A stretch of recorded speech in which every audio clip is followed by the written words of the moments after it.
So, well, Elizabeth, and it's so good that you have been here from the start, so that you have seen what is going on and what we have been talking about. And well, look at it from your perspective. And just to introduce you, and I think I wrote your name wrong, Kiehner.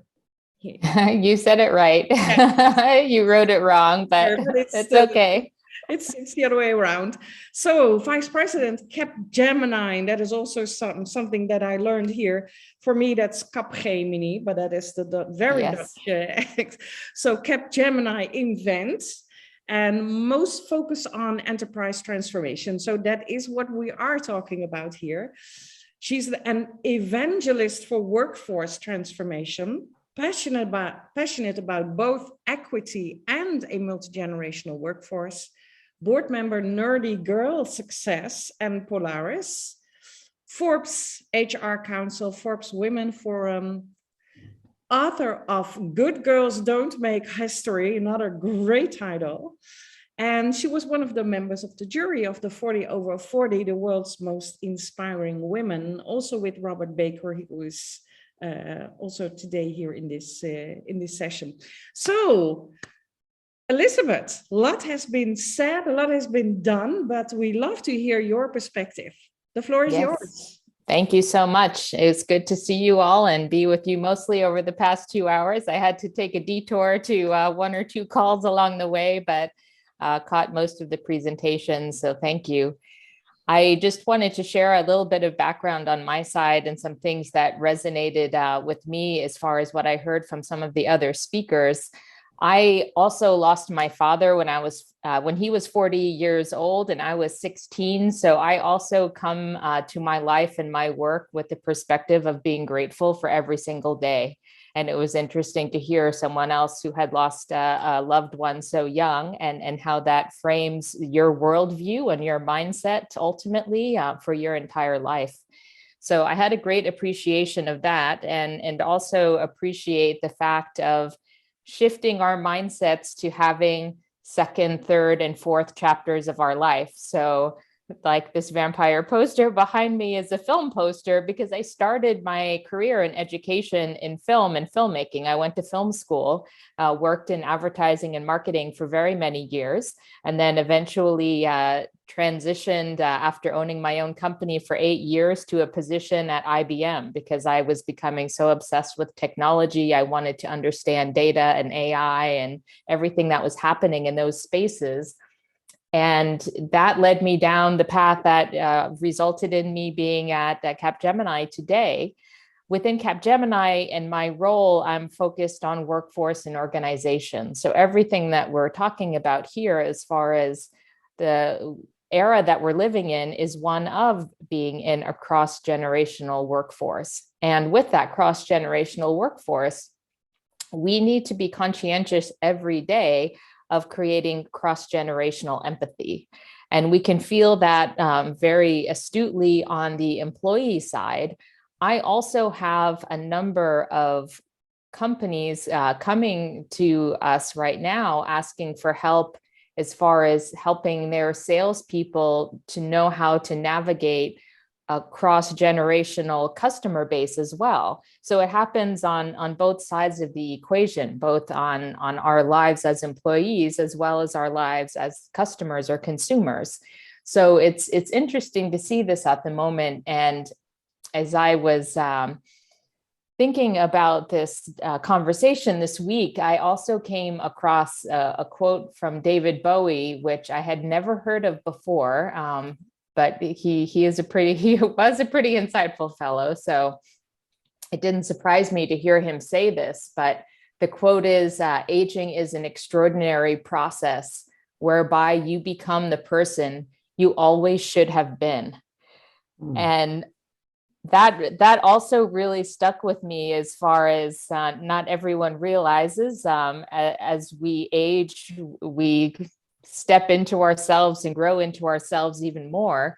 And I also made the decision in the beginning of the pandemic to finally bite the bullet and get an executive MBA. So that's something else that I am 46 years old myself, but will be graduating next month with an executive MBA. And that was like part of my beginning of my next chapter, and where I felt like I wanted to upskill and reskill myself. And I'm also the mother of a 9 and a 12-year-old. And without even saying anything to them, their study habits and their own personal diligence to school over the past year has like doubled. Like I went to bed last night and my son was still in bed, like studying late at night. And like my kids are so focused on school because they have seen me so focused on school for the past year and a half. So it's remarkable as well when we take advantage of the fact that, you know, we can continue to educate and reinvent ourselves again and again, and the impact that that has on the people in our lives, because it is all a matter of perception, and we can choose to be and feel old, or we can choose to perpetually reinvent as many times as we can. So within the consulting work I do, we're very focused on thinking and helping companies think through how they reinvent work models, how they reinvent the physical workplace, like, you know, what do offices and structures look like, reinventing the workforce, which definitely resonates with how we might think about using technology, thinking about reverse mentoring, some of the things that we discussed, reciprocal mentoring. And I loved the notion and the comment around the need for talent managers for 50 plus. I think that's something, when I think about that from an enterprise or organizational standpoint, that I think is missing from a lot of people's thought process these days. And all of this can add up to reinventing HR, so you can create ideally a more empathetic and agile organization that, you know, focuses on human potential at every age. And when we think about how we typically do our employee segmentation and things of that nature, that's something that probably should be more profoundly noted or demonstrated in the process. So it gave me a lot of food for thought hearing the conversation over the past few minutes. And, you know, I'm very, very grateful to be a part of this community and introduced to you all, because this has been a fascinating conversation. And I know we're up against the top of the hour, so I'll keep my remarks curbed for now, but thank you. Thank you, Elizabeth. Yes, there's some great topics, and I do believe that organizations can add a lot to what they're already doing to change the workspace, the work models, the workforce, etc. I've also been listening to one of your interviews online, and there you talk about improve that employee experience. I love that.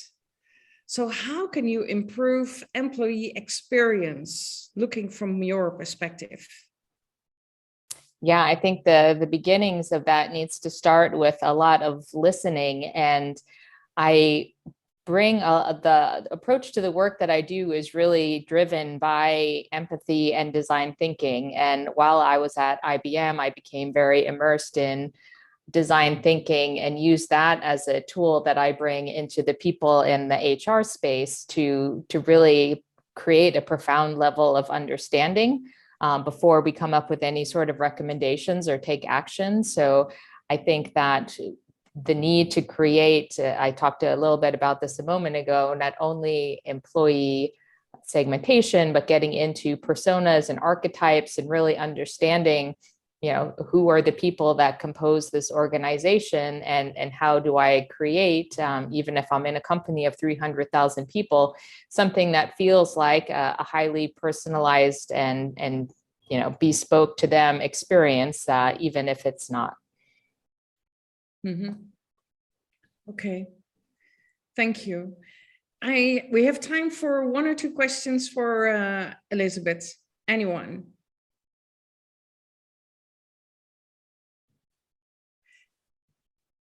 Robert. I see. Yeah, Robert. I'd be very happy to ask a question. Yes. Yeah. Aviva. Internal gig economies.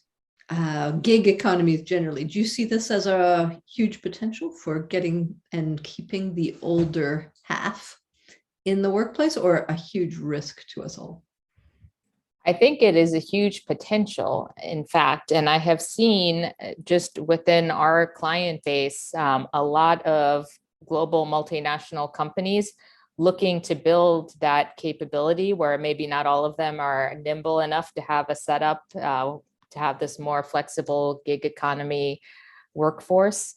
So that's been something that we're hearing a lot just since the beginning of this year, that the global community has been sharing our approaches to help consult organizations in that. I think that will open up a huge opportunity for a multi-generational and specifically older side of the workforce to be able to, come in and be still quite engaged, if not in a full-time capacity, but by leveraging the gig economy. So absolutely. Mm-hmm. Absolutely. Yeah, I agree. Aviva, would that answer your question? Good. Absolutely. Anyone else? A note of optimism in the general gloom. One more. Anyone jumping in? Yeah, just one quick question, if I may, Elizabeth, about how you see new models of work. I mean, there's been some discussion around whether, we'll all be working for companies in 10 or 20 years' time, whether we'll be working, as kind of almost freelancers on a platform that's driven by blockchain and that kind of stuff. Do you see that as a significant trend, really? Or, I mean, would that give us the freedom that we all want? Or is that actually a road to kind of ruin in a way?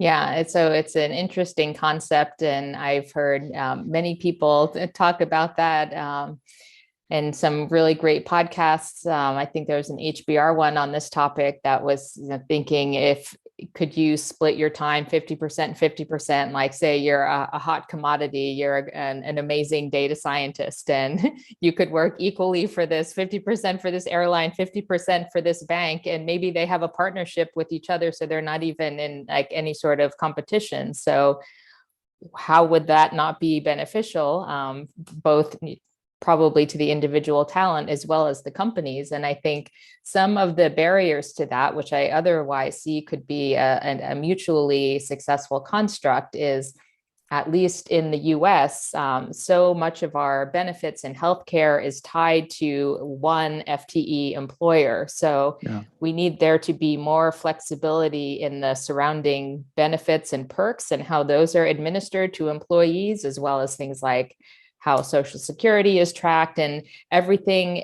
The system, if you will, is designed around this notion of a full-time employee to be able to, collect from health benefits to Social Security to other things. Like you must be in this category in order to accumulate these benefits or have health insurance and the like. So it's quite interesting when you think about it, because the picture you just painted, I think would be, pretty amazing for a lot of people and even a lot of companies, not just from looking at it from the employee side. It's just that the system surrounding it would need to change. Yeah, thanks. I see Cecile has one burning question. That's the last one. Cecile. Thank you, Ingun. The question I would like to ask is regarding intergenerational empathy and how we can also tackle at the same time also the white privilege question. Because as I look at the screen today, most of us, the ones that show themselves, are of white origin. And I think in the intergenerational conversation, automatically, there should be also some kind of conversation held about the white privilege. How do you see that, Elizabeth? I couldn't agree with you more. And I was part of a recent panel and conversation about this with diversity and inclusion corporate leader, and she asked people to reflect on their personal network and like who they're mentoring, who they're talking to most frequently. And if you don't see diversity there, then there is something wrong. And it's your responsibility, everyone's responsibility, to do something about that.